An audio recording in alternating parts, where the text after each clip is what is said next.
Hello friends, welcome to my channel Kanu's kitchen. ಈ ಬೇಸಿಗೆನಲ್ಲಿ ದೇಹಕ್ಕೆ ತಂಪು ಕೊಡುವಂತಹ ಡ್ರಿಂಕ್ಗಳಲ್ಲಿ ಮಜ್ಜಿಗೆನೂ ತುಂಬ ಮುಖ್ಯವಾದಂಥದ್ದು. ಇದನ್ನು ಇನ್ನೂ ಟೇಸ್ಟಿಯಾಗಿ ಹೇಗೆ ಮಾಡೋದು ಅಂತ ಈ ವಿಡಿಯೋದಲ್ಲಿ ನೋಡ್ತಾ ಇದ್ದೀವಿ. ಬನ್ನಿ ಇದನ್ನು ಹೇಗೆ ಮಾಡೋದು ಅಂತ ನೋಡೋಣ. ಇದಕ್ಕೆ 1 ಬೌಲ್ನಷ್ಟು ಮೊಸರನ್ನ ನಾನು ಮಿಕ್ಸಿ ಜಾರ್ನಲ್ಲಿ ಸೇರಿಸ್ಕೊಳ್ತಾ ಇದ್ದೀನಿ.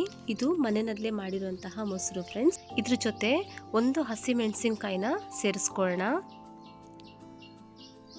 ಹಾಗೆ ಒಂದು ಅರ್ಧ ಇಂಚಷ್ಟು ಶುಂಠಿನ ಈಗ ಸಿಪ್ಪೆ ಸುಲಿದು ಕಟ್ ಮಾಡಿ ತೊಗೊಂಡಿದ್ದೀನಿ, ಅದನ್ನು ಸಹ ಸೇರಿಸ್ಕೊಳ್ಳೋಣ.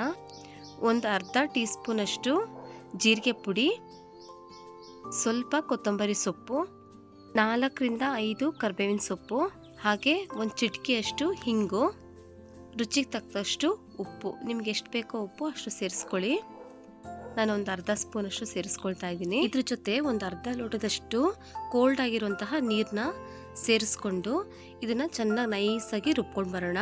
ನೋಡಿ, ಈಗ ಇದು ರುಬ್ಕೊಂಡಾಗಿದೆ. ಈ ಥರ ಇದನ್ನು ಸ್ಟ್ರೈನ್ ಮಾಡಿ ತಕ್ಕೊಳ್ಳೋಣ. ಈಗ ಇದ್ರ ಜೊತೆ ಮಜ್ಜಿಗೆಗೆ ಎಷ್ಟು ನೀರು ಬೇಕೋ ಅಷ್ಟು ನೀರನ್ನ ಸೇರಿಸ್ಕೊಳ್ಳೋಣ.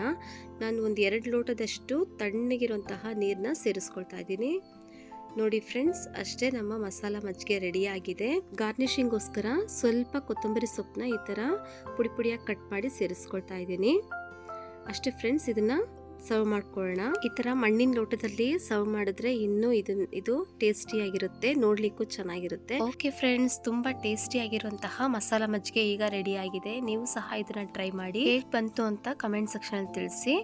ನಿಮಗೆ ವಿಡಿಯೋ ಇಷ್ಟ ಆದರೆ ಲೈಕ್ ಮಾಡಿ, ಶೇರ್ ಮಾಡಿ. ನೀವಿನ್ನೂ ನಮ್ಮ ಚಾನಲ್ನ ಸಬ್ಸ್ಕ್ರೈಬ್ ಮಾಡ್ಕೊಂಡಿಲ್ಲ ಅಂದರೆ ಸಬ್ಸ್ಕ್ರೈಬ್ ಮಾಡ್ಕೊಳ್ಳಿ. ಹಾಗೆ ಬೆಲ್ ಐಕಾನ್ ಕ್ಲಿಕ್ ಮಾಡ್ಕೊಳ್ಳಿ. ಹಾಗೆ ಮಾಡೋದ್ರಿಂದ ನಾನು ನೆಕ್ಸ್ಟ್ ಅಪ್ಲೋಡ್ ಮಾಡೋ ಎಲ್ಲ ವಿಡಿಯೋಸ್ ನಿಮಗೆ ತಕ್ಷಣ ಬಂದಿರುತ್ತೆ. ಓಕೆ ಫ್ರೆಂಡ್ಸ್, ನೆಕ್ಸ್ಟ್ ವಿಡಿಯೋದಲ್ಲಿ ಇದೇ ಥರ ಒಂದು ಸೂಪರ್ ಆಗಿರುವಂತಹ ರೆಸಿಪಿ ಜೊತೆ ನಿಮ್ಮನ್ನು ಭೇಟಿ ಮಾಡ್ತೀನಿ. ಅಲ್ಲಿವರೆಗೂ ಬಾಯ್.